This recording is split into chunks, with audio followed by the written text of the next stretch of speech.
Morax, 1,000 years after you sealed me underground, you return for the second time. You should call it by its name, Azhdaha. Fate. Fate? Fate?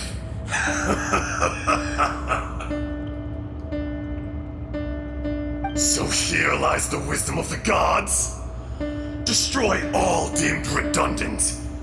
Enlist tyrants to ravage the wilderness.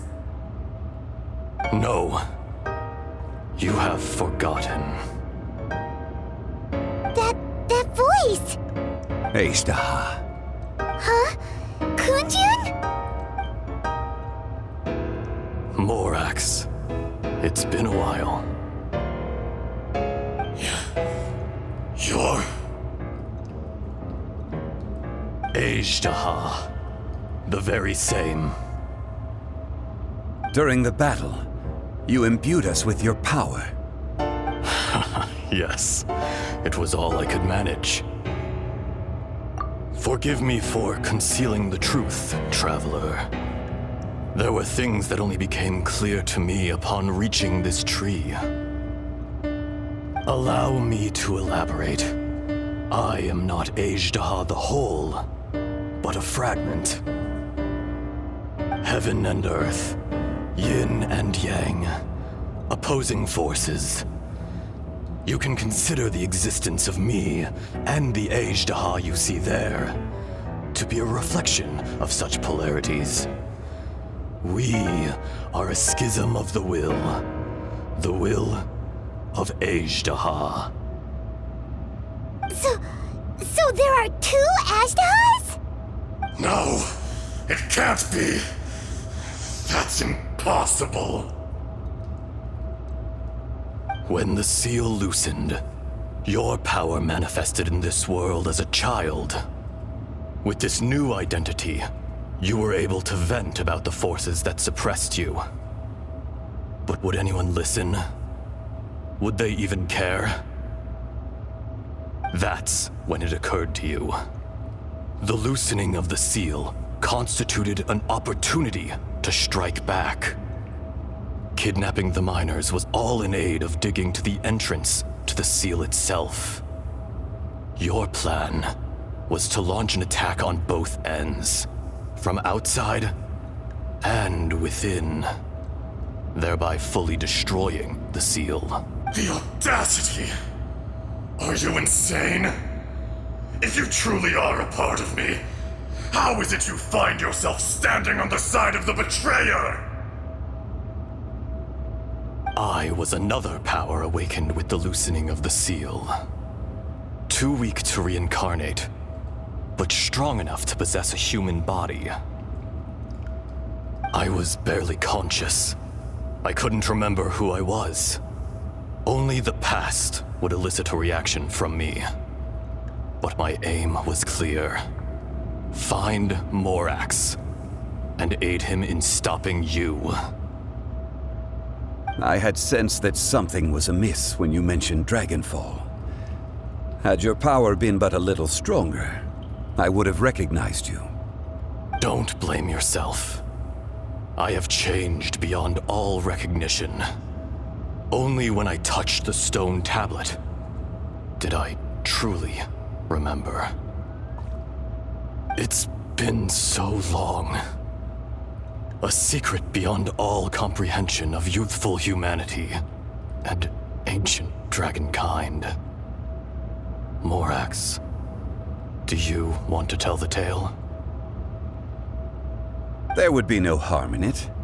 The decision is yours. You haven't changed. Then allow me. Azhdaha was once a friend and ally of the Geo-Archon Morax, with a lifespan far exceeding that of mankind. However, that which is derived of the Earth is no more or less than the Earth itself. The memories of rocks do not last long. Those memories that survive are rooted in powerful emotion. But as time passes, So these memories fade into obscurity. Erosion is the world's greatest destroyer of memories. Erosion ground Azhdaha's consciousness into oblivion. Slowly, he forgot the face of his old friend, and his memories of defending Liyue Harbor disintegrated. Azhdaha, now incomplete, became irascible, aggressive. What would you expect? It was humanity that attacked the ley lines that sustained me.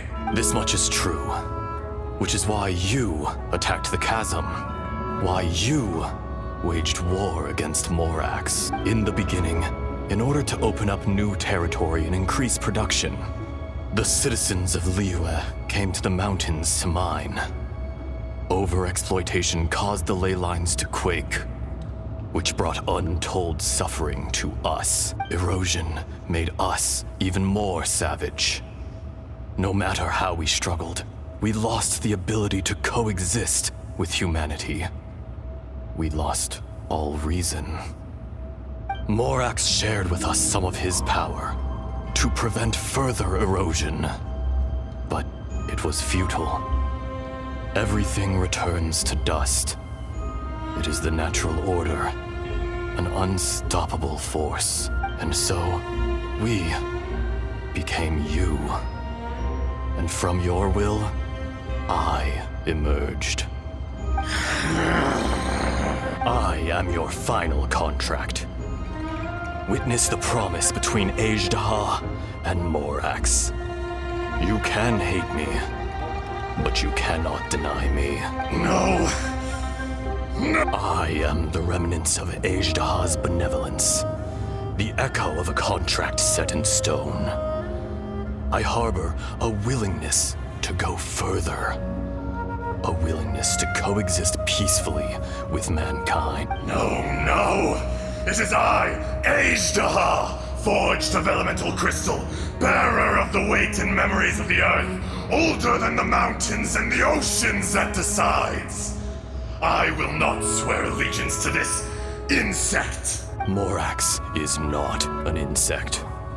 A lord over insects is nothing but an insect in turn. You forgot yourself.